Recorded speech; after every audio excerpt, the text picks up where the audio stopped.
Como é gostoso estarmos reunidos e podemos glorificar o nosso Deus por meio de hinos tão belos, irmãos. Como é bom podermos adorar a Deus. E quando nós estamos na presença de Deus e o adoramos, certamente a nossa experiência com o Senhor, a nossa caminhada com o Senhor, ela é impactada pela palavra de Deus. Eu quero convidar os irmãos, então, a abrirmos nossas Bíblias no Evangelho de Marcos. Damos continuidade à série expositiva do Evangelho de Marcos. Nessa noite veremos o capítulo 1, do versículo 32 até o versículo 45. Os irmãos estão lembrados que João Marcos, ele inicia esse Evangelho provando a autoridade de Cristo Jesus como Rei. Ele mostra-nos que a autoridade de Jesus, naquilo que vimos nos versículos anteriores, do versículo 16 até o 31, aprendemos que a autoridade de Jesus, ela se manifesta, ela se revela no seu irresistível chamado. Então, quando Jesus chama, quando Jesus o convida para segui-lo, você não tem como dizer não. Quando você ouve a voz de Jesus, e quando você dá ouvido ao Evangelho de Deus e crê no Evangelho de Deus, você não consegue resistir. Vimos isso do versículo 16 a 20 do capítulo 1. No versículo 21 a 22, nós vimos que a autoridade de Jesus se revela no ensino das Escrituras. Quando Jesus ele ensinou as Escrituras lá na sinagoga, na Galileia, todos ficaram perplexos, admirados. Então a autoridade de Jesus se manifesta no ensino, ele ensinava com autoridade. Nós vimos também que a autoridade de Jesus, ela se revela no ordenamento aos espíritos imundos. Ele ordena aos espíritos imundos, e os irmãos estão lembrados da última mensagem que nós ali verificamos que o demônio, o espírito imundo, estava dentro da sinagoga. E ele revela também a sua autoridade na cura dos enfermos. E toda a região da Galileia ficou absolutamente impactada com a ação, com a pregação, com o ensino, com a vida de Jesus. E hoje nós entramos aqui no versículo 32 a 45. Eu quero convidar os irmãos a meditarmos a palavra de Deus e percebemos que o quanto que Jesus ele tem foco, quanto que Jesus, à medida que ele cumpre o seu ministério, ele está focado em sua missão. É isso que aprenderemos nessa noite. Então quero convidá-lo, vamos fechar nossos olhos, vamos orar, e após a oração leremos o texto bíblico, vamos iniciar a exposição do texto de hoje. Feche seus olhos, por favor. Pai bendito, nosso Deus amado, a tua igreja se reúne nesta noite para cultuar o teu santo nome, para glorificá-lo e exaltá-lo. Reconhecemos que tu és todo-poderoso, Senhor. Reconhecemos que a tua palavra, Deus querido, já nos foi revelada. Reconhecemos, ó Pai, a suficiente, perfeita obra de Cristo Jesus no Calvário. E, ó Pai, suplicamos a Ti que nesse momento que haveremos de ler a Tua palavra, que Teu Espírito ilumine a nossa mente, que o Teu Evangelho, Pai, seja revelado aos nossos corações, haja compreensão, haja verdadeira fé, haja verdadeira transformação em nossas vidas. De modo que ao retornarmos hoje para nossas casas, não retornemos como aqui chegamos, mas que possamos sim, ó Pai, apresentarmos a Ti tudo aquilo que há em nosso ser, em nosso coração, em nossa mente, e saiamos daqui convictos de que Tu tens um propósito para todas as coisas, segundo a Tua boa vontade. Para os nossos corações, Pai, nos suplicamos, em nome de Jesus, amém. Vamos então, irmãos, versículo 32 até 45. Vejamos aí o que João Marcos, ele fala. Versículo 32 do capítulo 1. Ele diz o seguinte: quando anoiteceu, depois que o sol se pôs, trouxeram-lhe. Quando escureceu, vou começar de novo. 32. Quando anoiteceu, depois que o sol se pôs, trouxeram-lhe todos os doentes e endemoniados, e toda a cidade estava reunida à porta da casa. Ele curou muitos doentes acometidos de diversas enfermidades e expulsou muitos demônios, mas não permitia que os demônios falassem, porque eles sabiam quem ele era. De madrugada, ainda bem escuro, Jesus levantou-se e saiu e foi a um lugar deserto e ali começou a orar. Então Simão e seus companheiros saíram para procurá-lo. E quando o encontraram, disseram-lhe: todos te procuram.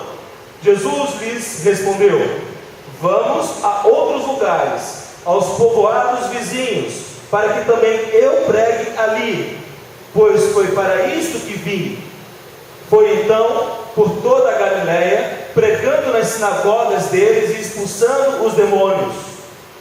Aproximou-se dele um leproso, que lhe suplicou de joelhos: se quiseres, podes purificar-me. Jesus, movido por compaixão, estendeu a mão, tocou-o e disse: quero, fica purificado. Imediatamente a lepra desapareceu e ele ficou purificado. E advertindo-o severamente, Jesus logo o mandou embora, dizendo-lhe: olha, não digas nada a ninguém, mas vai, mostra-te ao sacerdote e oferece pela tua purificação o que Moisés determinou, para que lhe sirva de testemunho. Ele, porém, saindo dali, começou a tornar público o que havia ocorrido e divulgá-lo por toda a parte. Desse modo, Jesus já não podia entrar abertamente numa cidade, mas ficava fora, em lugares desertos. Mesmo assim, as pessoas iam até ele, vindas de todos os lugares. Queridos, é extraordinário vermos a grande transformação, a grande revolução que está ocorrendo tanto em Cafarnaum quanto na Galiléia. Uma cidade inteira está vivendo um momento glorioso, uma cidade inteira está sendo impactada com a grandeza, a beleza do ministério que Jesus veio realizar. É impressionante olharmos para esse texto e vermos o quanto que Jesus Cristo, de fato e de verdade, transforma não somente uma vida, mas transforma multidão de pessoas. Meus queridos irmãos, é impressionante olharmos o quanto que nesse texto reconhecemos que Jesus, como homem, como Deus, ele está focado em cumprir o ministério que recebera do Pai. E é muito importante reconhecermos o como que é esse ministério que Jesus realizou. Quando nós olhamos para esse texto, nós vamos verificar nos versículos 32 até o versículo 34 a intensidade do ministério de Jesus. Olhe na sua Bíblia, por favor. Veja o quanto esse ministério ele é intenso.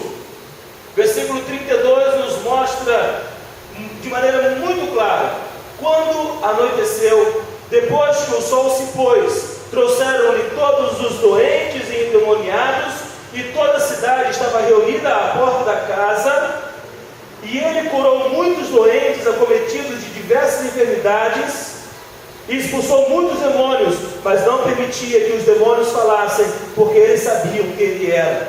Estamos aqui no final de semana, é um sábado.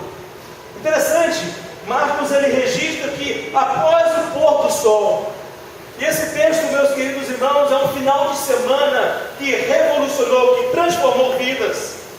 E nós estamos hoje num final de semana, estamos no primeiro dia da semana, hoje domingo, e podemos aqui realmente perceber o quanto que Jesus ele agiu no final de semana, trazendo transformações radicais. E eles viveram uma transformação, meus queridos, sabe por quê? Porque o povo reconheceu a autoridade de Jesus. A base para a transformação, aquilo que lhe proporciona uma mudança verdadeira na sua vida, é hoje, neste final de semana, domingo, você reconhecer a autoridade de Cristo Jesus sobre a sua vida, sobre todas as coisas que Ele criou.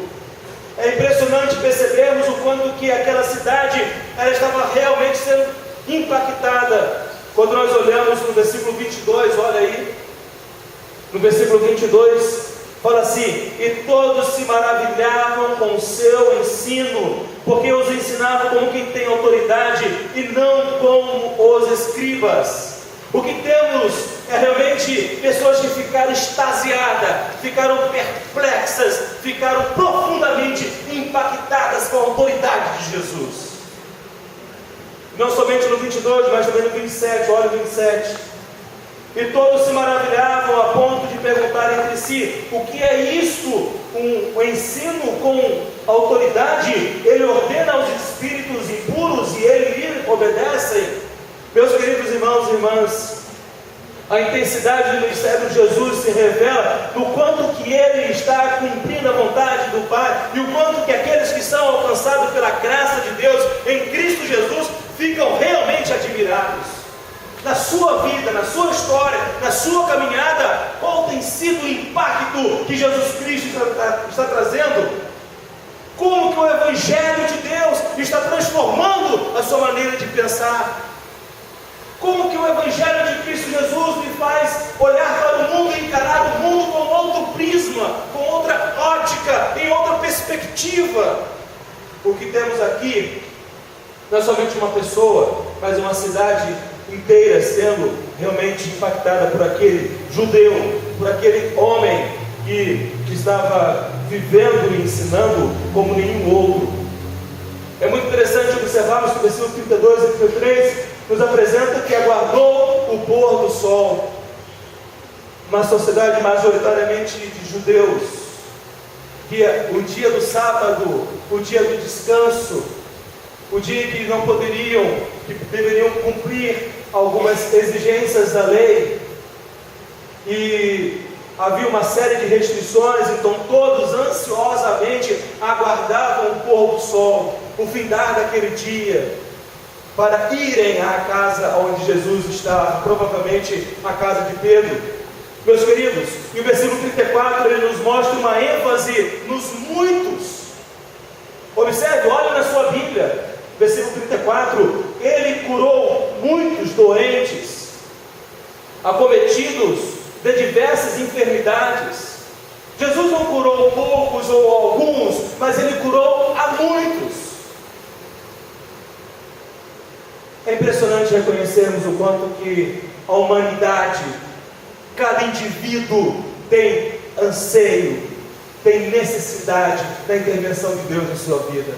Aqueles que ali estavam puderam viver isto, puderam experimentar isto, reconhecendo que Jesus é aquele que cura enfermidades dos mais tipos, pessoas que estavam de fato entregues a uma situação de sofrimento e dor.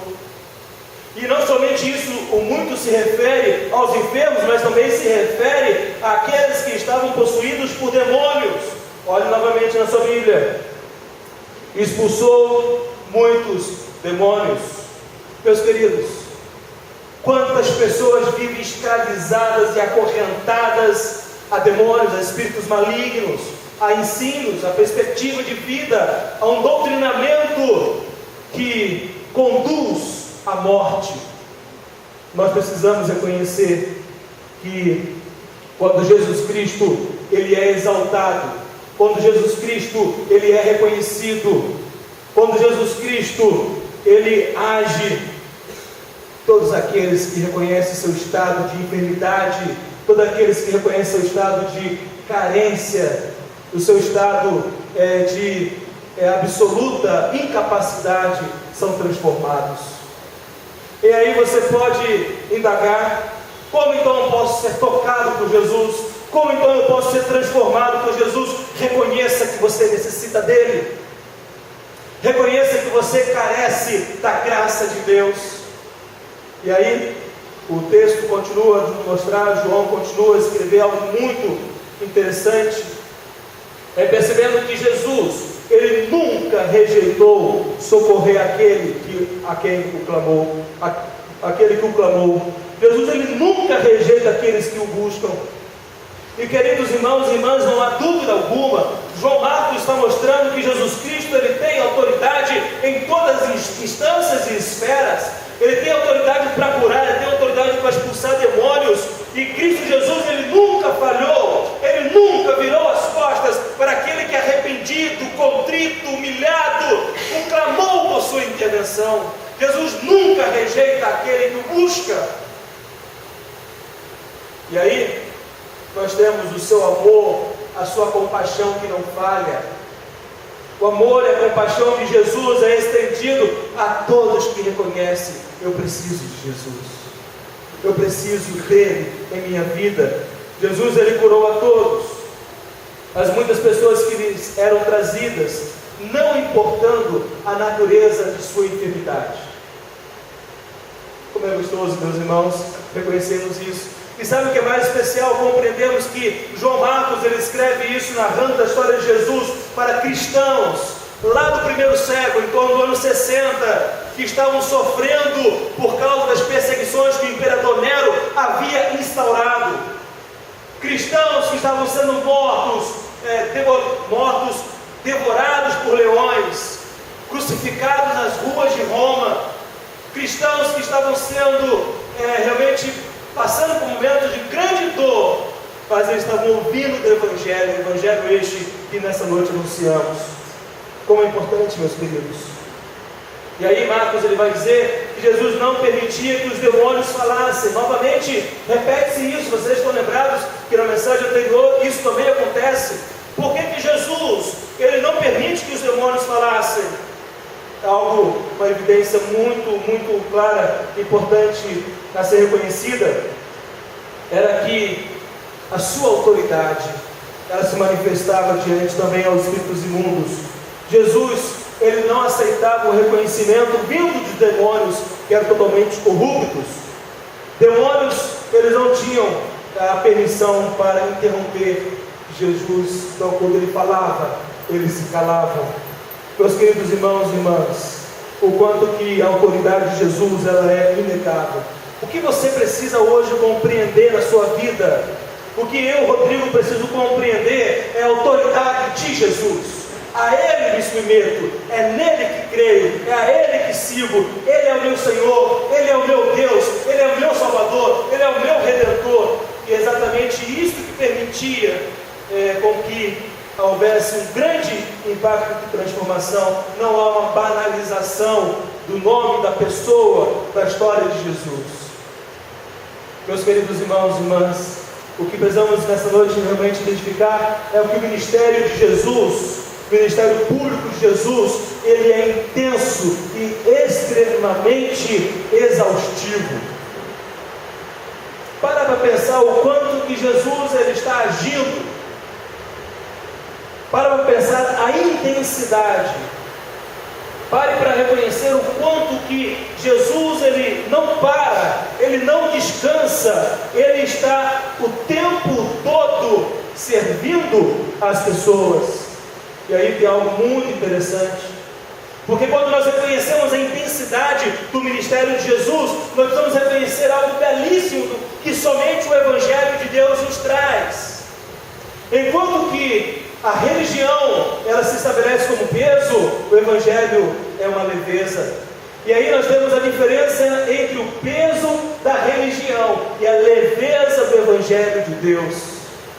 É impressionante observarmos que a religião, ela traz consigo um fardo, ela traz consigo normas, ela traz consigo regras, ela traz consigo a necessidade de autoafirmação, de aprovação, de reconhecimento das pessoas. A religião, ela oprime, a religião, ela separa, mas o Evangelho de Deus absolutamente não age desta forma, pois o Evangelho de Deus, ele traz leveza à nossa alma, ele traz conforto ao nosso coração, ele traz esperança, ele traz convicção de que amado sou, perdoado sou e capacitado sou por Deus, mediante a sua graça, para servir e ser bênção. É muito interessante observarmos que Jesus, sem dúvida alguma, estava cansado, mas não havia peso. O corpo se cansa, mas a alma encontra refrigério no Evangelho de Deus. O serviço a Deus não é um peso, mas é um prazer e fonte de realização pessoal. Eu fico aqui, de fato, reconhecendo algo muito belo, verificarmos a alegria, o prazer, a satisfação que identificamos em Cristo Jesus, enquanto Ele ministrava e servia as pessoas. Ele o faz com amor, com compaixão, Ele o faz dando o melhor de si. Então, nós temos o fato da realidade, da intensidade. É intenso, é louco, no sentido que não há como haver, digamos, Jesus, ele 24 horas por dia, servindo, trabalhando, proclamando o Evangelho do Reino, a libertação que o Reino de Deus veio estabelecer. Mas o texto continua, olha para o texto, e aí nós temos não só a intensidade do ministério de Jesus, mas no versículo 35 a 39, nós encontramos o foco do ministério. Jesus, ele não só realiza intensamente esse ministério, mas ele é o homem que realiza de uma forma, ele realiza com um foco muito bem estabelecido. O versículo 35 fala o seguinte: de madrugada, ainda bem escuro, Jesus levantou-se e saiu e foi para um lugar deserto. E ali o que? Começou a orar. Então Simão e seus companheiros saíram para procurá-lo. E quando o encontraram, disseram-lhe: todos te procuram. Jesus lhes respondeu: vamos a outros lugares, aos povoados vizinhos, para que também eu pregue ali, pois foi para isso que vim. Foi então por toda a Galileia, pregando nas sinagogas deles e expulsando os demônios. Meus queridos irmãos, o quanto é importante verificarmos aqui, no domingo de madrugada. Olhem isso, preste atenção, é um domingo de madrugada. O Jesus Cristo, ele se levanta e vai orar. O que é importante para nós reconhecermos é que o cansaço físico, provindo do intenso ministério público, não reduziu o tempo, não fazia com que Jesus deixasse de orar. Jesus, ele, sem dúvida alguma, teve um sábado muito cansativo. O trabalho no sábado foi intenso, foi exaustivo, mas o que ele fazia na madrugada de domingo?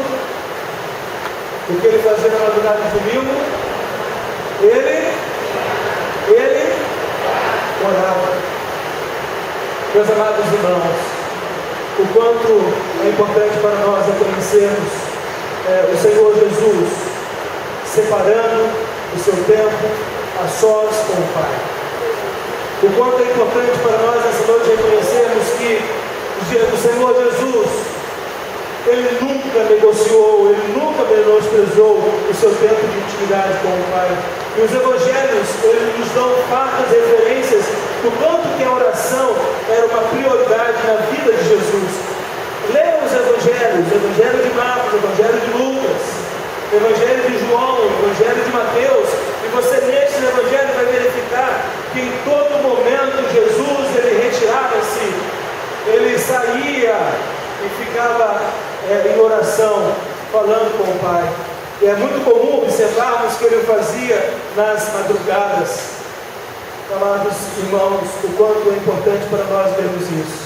E aí, algo muito interessante, quando você vê Jesus orando, quando nós olhamos para as orações de Jesus, nós vemos nessas orações o quanto elas são verdadeiras, o quanto elas mostram intimidade, o quanto elas se revelam confiáveis, o quanto que Jesus, ele é altruísta, enquanto que o Pai, ele é glorificado. Quando nós olhamos a oração de Jesus, por exemplo, lá em Mateus 25, 26, Jesus fala assim: eu te louvo, Pai, Senhor dos céus e da terra, porque tu escondestes essas coisas dos sábios entendidos e as revelastes aos pequenos. Lá no Evangelho de João, capítulo 11, 41, 42, Jesus, ele ora assim: Pai, eu te agradeço porque me ouvistes. Eu sei que sempre ouves, mas por causa da multidão que está ao redor, disse isso para que creiam que tu me enviastes. Outra oração de Jesus, lá em João 17.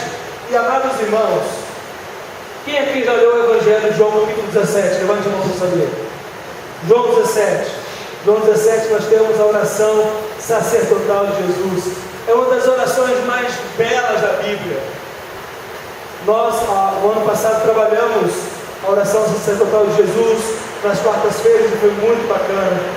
Nessa oração, nós ali encontramos o coração de Jesus. Nós reconhecemos Jesus, ele orando ao Pai, ele fala: Pai, a hora chegou, glorifica o teu Filho, para que o teu Filho te glorifique. Ele diz: Santo Pai, guarda em teu nome, eu peço que todos eles sejam sempre um. Meus queridos, o quanto que aprendemos, o quanto que reconhecemos o Senhor Jesus separando o seu tempo de oração com o Pai. E é o que é mais impressionante, é vermos que lá no Getsemane, o que ele ora? O que ele diz? Pai, se possível, faça de mim este cálice, contudo, não seja o que eu quero, mas aquilo que tu queres. Quando ele está na cruz, ali crucificado, ele ora ao Pai: Pai, perdoa-lhes, porque não sabem o que fazem. Meus irmãos, não dá para não se encantar com isto. E o Senhor Jesus, ele, sem dúvida alguma, a oração é um dos pilares para se manter o foco do ministério. Você quer ter foco? Ore. Derrame o seu coração na presença do Pai. Vocês verificam que Jesus não está na casa porque ele saiu para orar, e eles vão à procura de Jesus. E aí então eles encontram a Cristo Jesus no seu momento de oração. E aí eles falam a Jesus: todos te procuram, o que você está fazendo aqui? Jesus, vamos voltar lá para minha casa?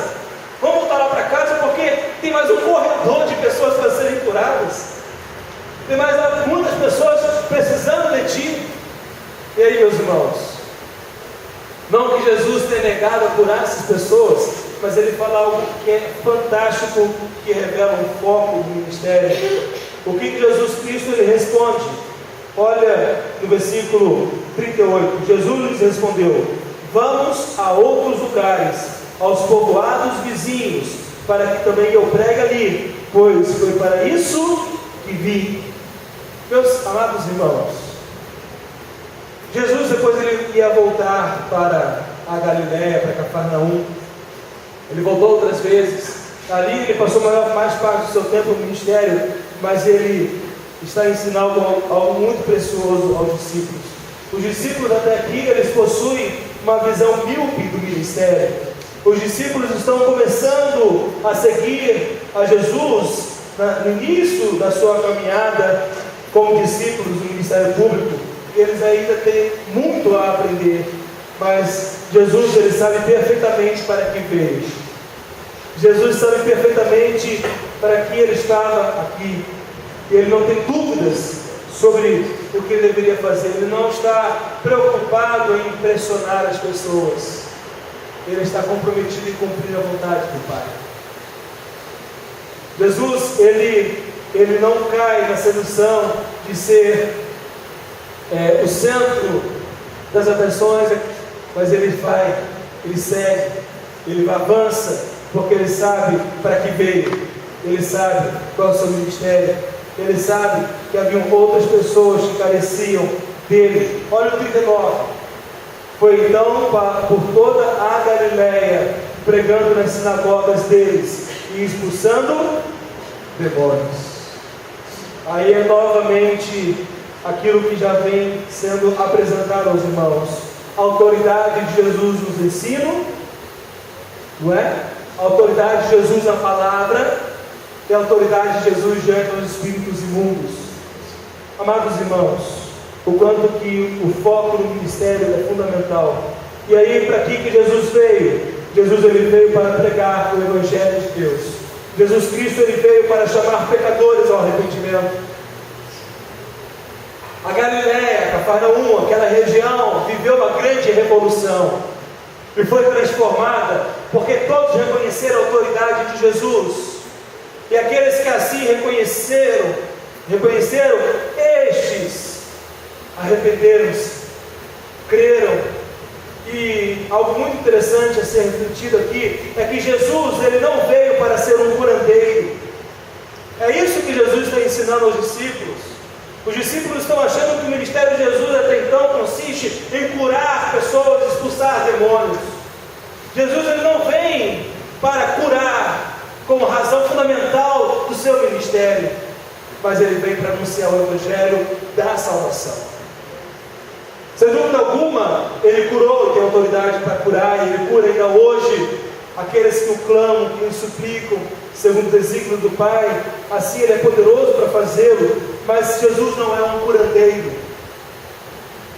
Jesus é o Deus encarnado, que morreu na cruz e ressuscitou no terceiro dia.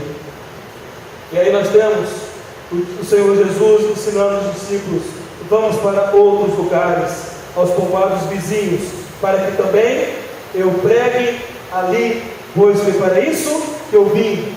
A expectativa é: Jesus veio para curar, não é isso? Não é essa a expectativa? Muitas pessoas estão lá aguardando, porque querem ser curadas de suas enfermidades. Jesus fala: eu não vim para curar, eu vim para salvar. Eu não vim para curar, mas eu vim para dar vida eterna.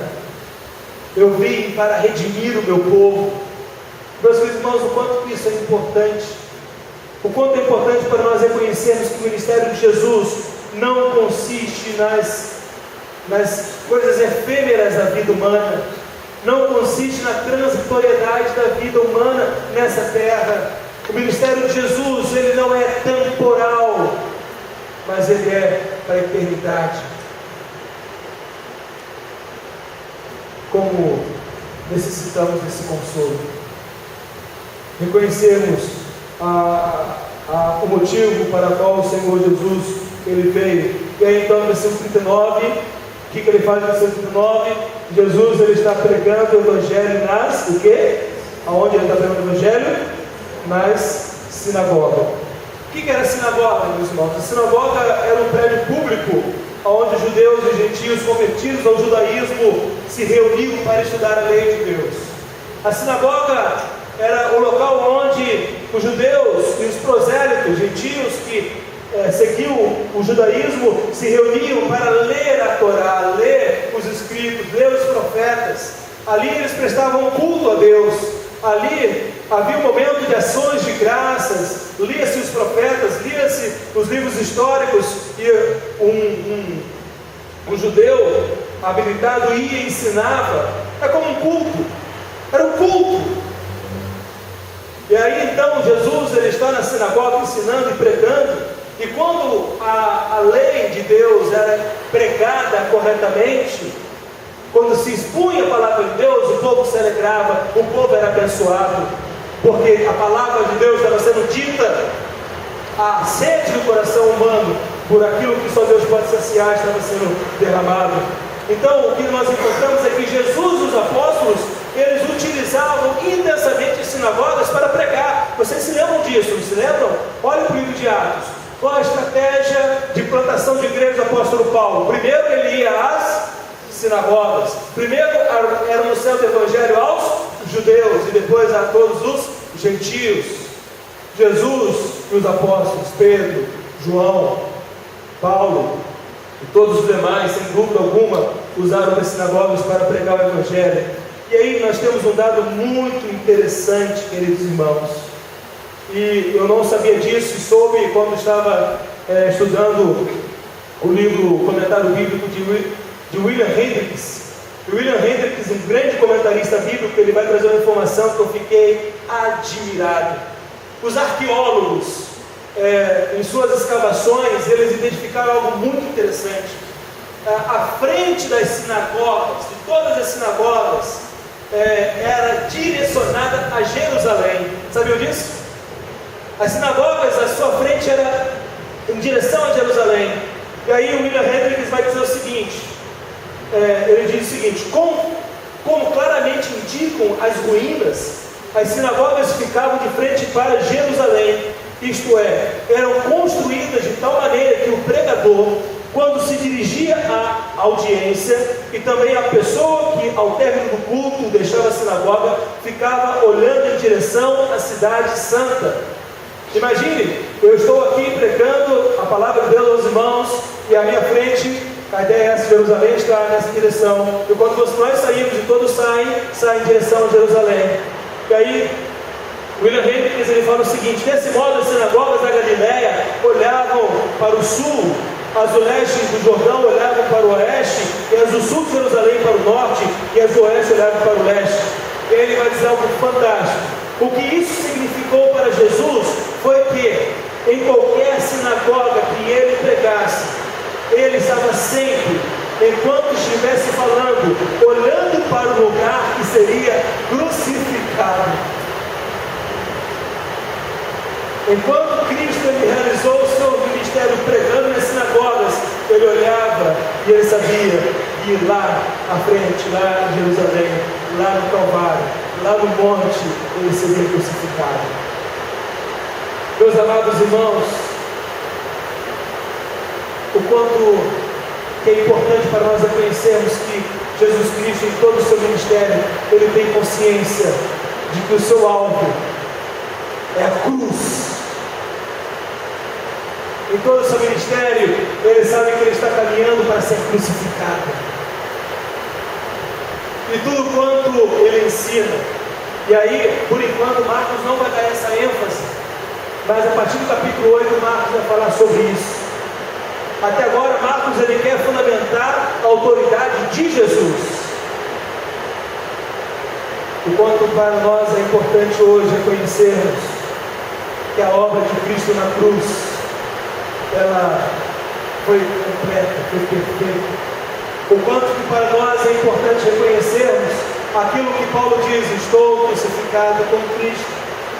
O quanto que para nós é necessário reconhecermos que nós fomos crucificados com Cristo, nós fomos atraídos ao corpo de Cristo, nós fomos sepultados com Cristo, e também nós fomos o que?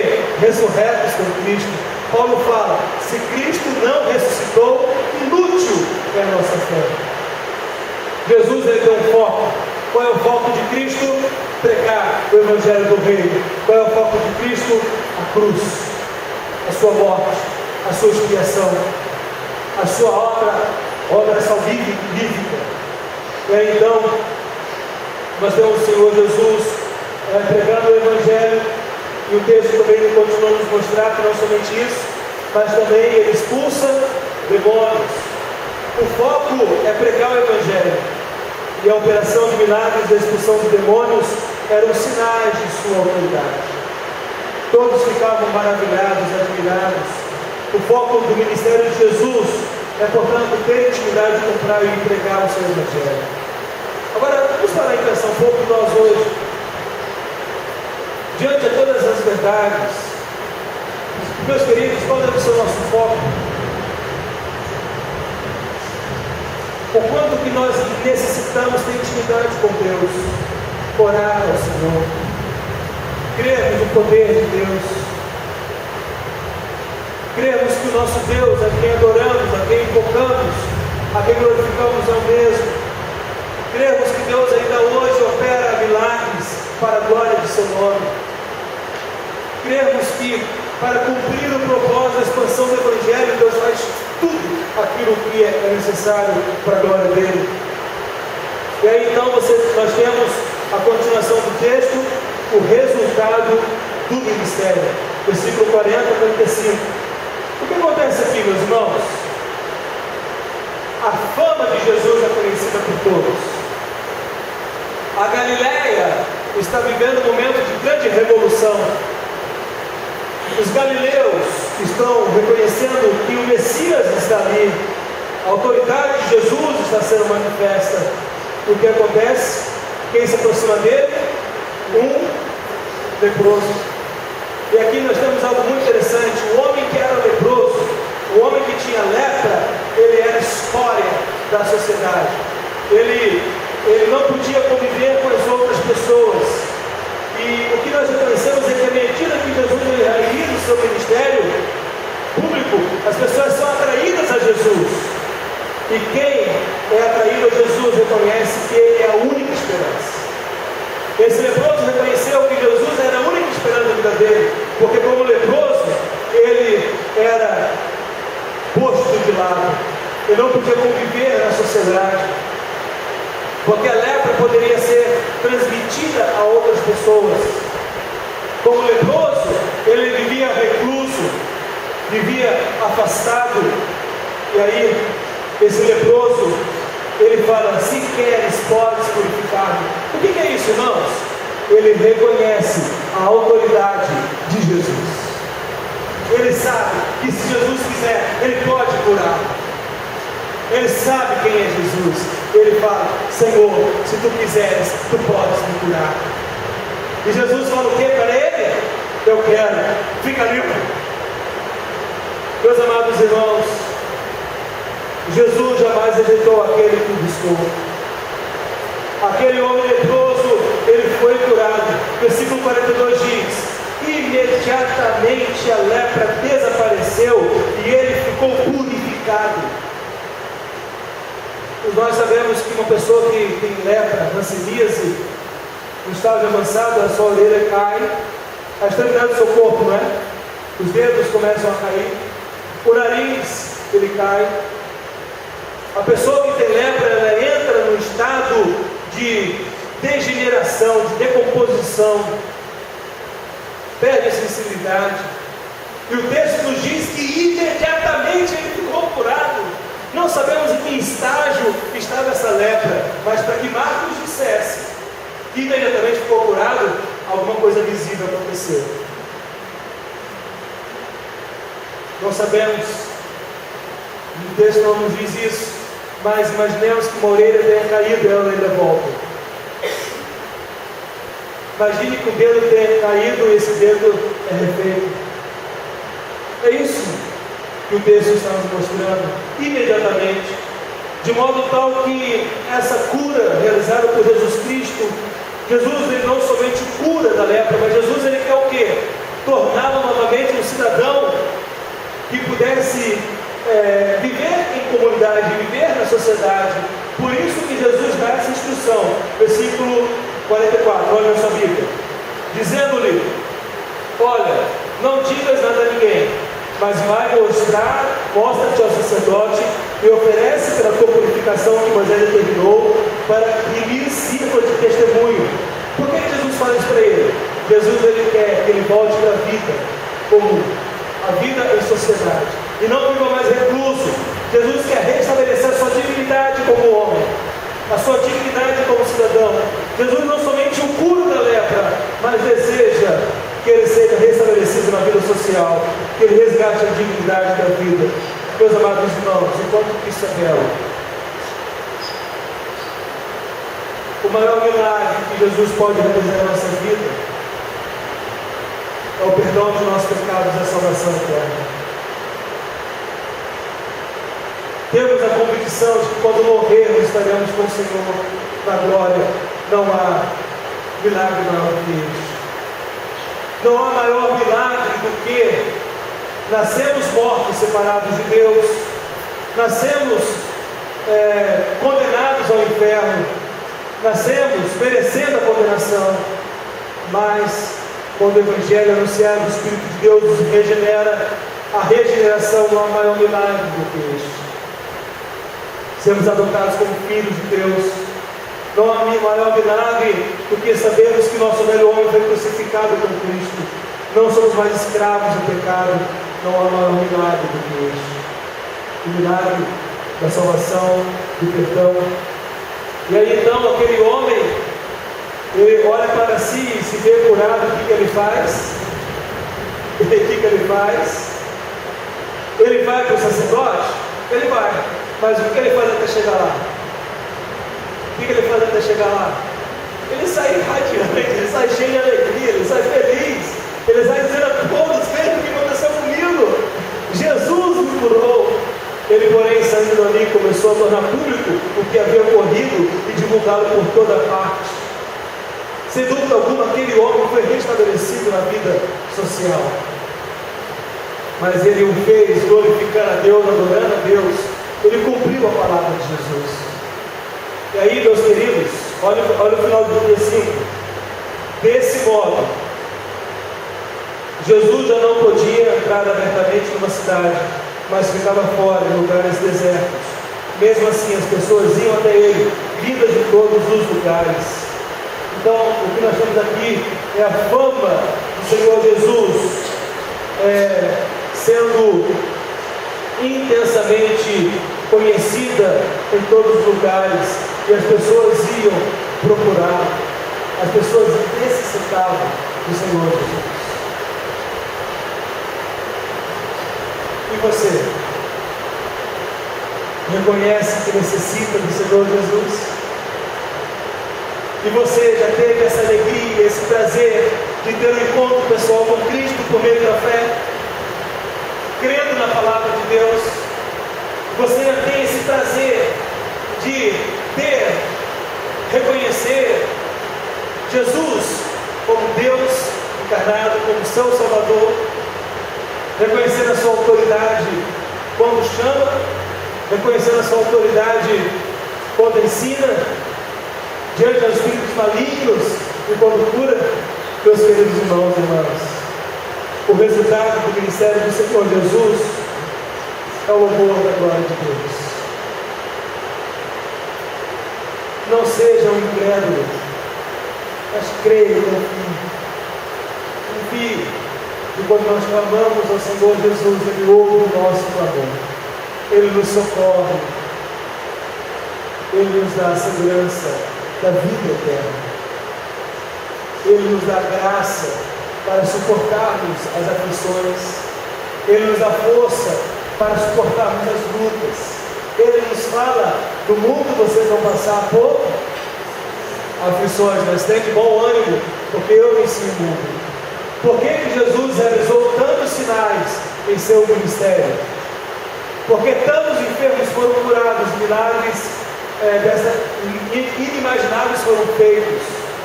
Por quê? E tantos demônios foram expulsos? Porque isso apontava uma realidade: Ele é o Deus entre nós. Ele é o Emanuel. A Ele invoquemos, a Ele nos prostremos, a Ele seja o louvor da glória. Amém? Que você possa ter essa fé, essa convicção. Que você possa, de fato, em sua vida, colocar toda a sua esperança em Cristo Jesus. Amá-lo, segui-lo, servi-lo, viver para a glória do seu nome. Vamos orar, meus irmãos, quero convidá-lo. Vamos orar ao nosso Deus. Pai bendito, nosso Deus amado, como é bom nessa noite, ó Pai, reconhecermos a autoridade de Cristo Jesus, reconhecermos o foco ministerial de Cristo Jesus. Como é bom sabermos, ó Deus, que precisamos imitar o Senhor Jesus numa vida de oração e de pregação da Tua palavra. Ó Deus, que enquanto vida o Senhor nos der nessa face da terra, enquanto aqui vivermos, Pai, que verdadeiramente possamos ter intimidade contigo, que possamos anunciar o Teu Evangelho àqueles que não creem, àqueles que ainda, ó Pai amado, estão distantes de Teus caminhos, e também possamos compartilhar com nossos irmãos, de modo que mutuamente possamos nos encorajar. Obrigado, Pai, por tão grande amor. Obrigado, Pai, por tão grande salvação. Em nome de Cristo Jesus que oramos. Amém.